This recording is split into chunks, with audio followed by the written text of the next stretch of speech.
Thanks to our friends at The Motley Fool for sponsoring this video. Visit fool.com/ASYM for the top 10 stocks to buy right now. Warren Buffett is absolutely a legendary investor, but that doesn't mean that every investment that he makes is a success. And one that I think we should absolutely stay away from is Paramount Global. This is a company that Buffett now has a $1.5 billion stake in, owns about 14% of the company, but I just don't see a solid future for Paramount. That's what I want to go through today. My name is Travis Hoyam. Thanks for watching Asymmetric Investing. Please subscribe here on YouTube for all my content. And let's just go through Buffett's ownership and some of the challenges that Paramount faces. This is a look at the largest holders of Paramount stock. You can see that Berkshire Hathaway owns $1.5 billion, or about 14.4% of the market cap of the company.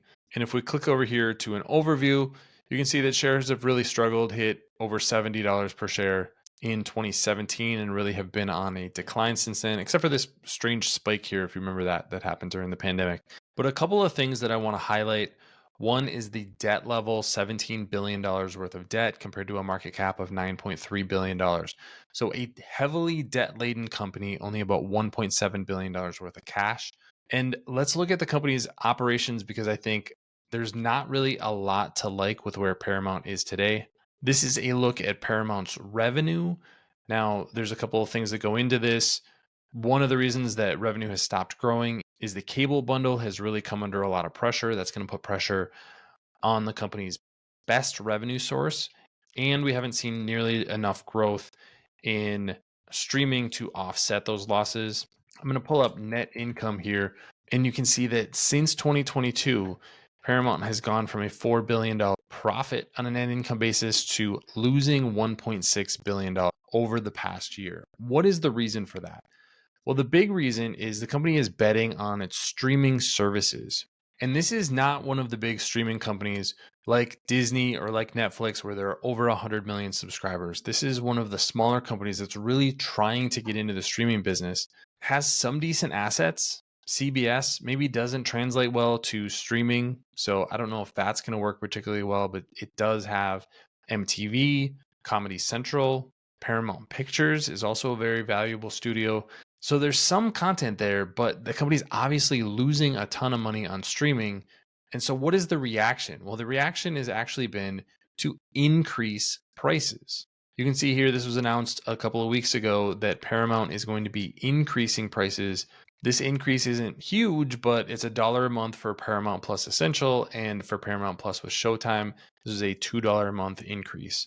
Now, the media business doesn't happen in a vacuum, and one of the things that I think we're seeing is the power of the media companies or the content providers over the cable companies has really deteriorated. We saw that with the battle between Disney and its cable and its bundle of networks that go to cable companies, particularly ESPN. That battle with Charter last week, that ended with Charter not carrying a number of different cable channels that Disney was selling, and they had to include the streaming services in a variety of different ways. Paramount, think of them as fourth or fifth or sixth on the power level compared to Disney in those negotiations with streaming companies. I just don't think they have much negotiating power. And as people cut the cord to cable, they're going to make decisions about what streaming services am I going to subscribe to? Am I going to subscribe to Disney, or am I going to subscribe to Paramount Plus? And the answer that people have already given is that they're going to subscribe to Disney far more often than they're going to subscribe to Paramount Plus. I just don't see this strategic dynamic changing anytime soon. It's possible that Paramount could sell itself or sell pieces to different players, but that's, I think, the best upside. Right now, the company is burning cash, and I don't see that stopping anytime soon. So despite the fact that Buffett is in this stock, I think this is one that to a lot of observers really puzzle them. And I happen to fall into that boat. I think streaming is absolutely the future, but there's really only going to be one or two winners in that space. It's not going to be Paramount Plus. Their best path forward is probably to license their content to one of the other streaming companies. That's probably a much better strategy, and get rid of any assets that don't align with that strategy long term. But what do you think Buffett sees in Paramount? Love to hear your comments in the comment section below. Don't forget to subscribe to Asymmetric Investing. Thanks for watching, everybody. See you here next time.